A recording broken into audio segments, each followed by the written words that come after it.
নমস্কার বন্ধুরা, আজকে রান্না করবো। এই যে দেখো, এটা কি, এটা হলো মোটা ভুজিয়া। এই ভুজিয়াটা দিয়ে এই যে আমি আলু দিয়ে তরকারি করব। এটা দিয়ে আলু দিয়ে কিভাবে তরকারি করব আমি দেখাচ্ছি। তার জন্য আমি আগে কড়াই বসিয়ে কড়াইতে অল্প তেল গরম করে নিই। তেলটা গরম হওয়ার পরে যে আমি আলুটাকে ভেজে নেব।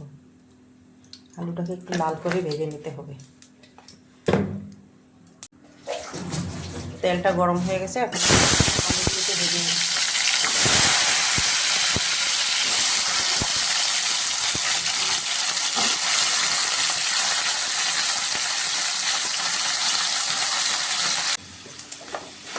আলুটা ফ্রাই হয়ে গেছে, এখন আমি এটাকে নামিয়ে দিচ্ছি।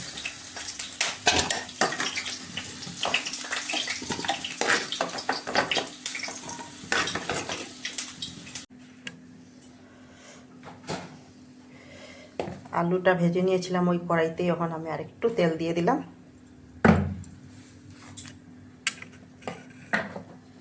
এখানে অল্প আমি গোটা জিরা দিয়ে দিচ্ছি।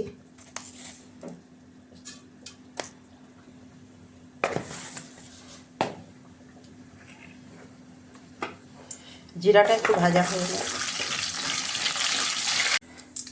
যদি তেজপাতাও দিয়ে দিলাম, একটু আদা সম্বাসে দিয়ে দিলাম।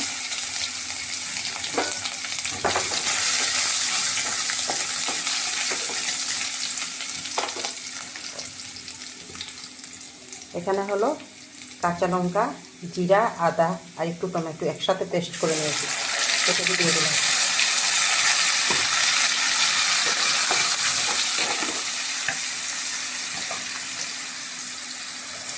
হলুদ আছে, একটা আছে ঝাল লঙ্কার গুঁড়ো, একটা আছে কাশ্মীরি লঙ্কার গুঁড়ো, দুটো একসঙ্গে দিয়ে দিলাম।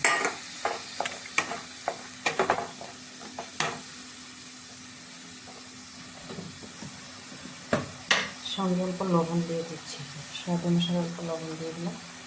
দিয়ে এখন আমি মশলাটাকে ভালো করে কষিয়ে নিচ্ছি। মশলাটা ভাজা হয়ে গেছে, এখন আমি এখানে আলুটা দিয়ে দিচ্ছি। আলু দিয়ে এখন আমি আরেকটু ভালো করে ফ্রাই করব।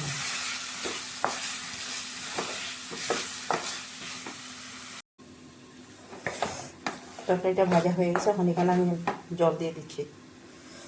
একটু জল বেশি দিতে লাগে, ভুজিয়াটায় বিরাট জলটা দেবো। আর একটু দিব, এখন আমি আগে টমেটো কয়টা দিয়ে দিই। 4 টুকরো মতো টমেটো দিয়ে দিলাম, আর একটু জল দিয়ে দিচ্ছি। তখন এটা আলুটা যখন সিদ্ধ হবে, তারপরে আমি ভুজিয়াটাকে ঢেলে দেবো। তরকারির আলুগুলো সিদ্ধ হয়ে গেছে, এখন আমি দেখো ভুজিয়াগুলোকে ঢেলে দিচ্ছি। এটা দিয়ে ধরো আর 5 মিনিট মতন হবে, তারপরে আমি নামিয়ে নেব।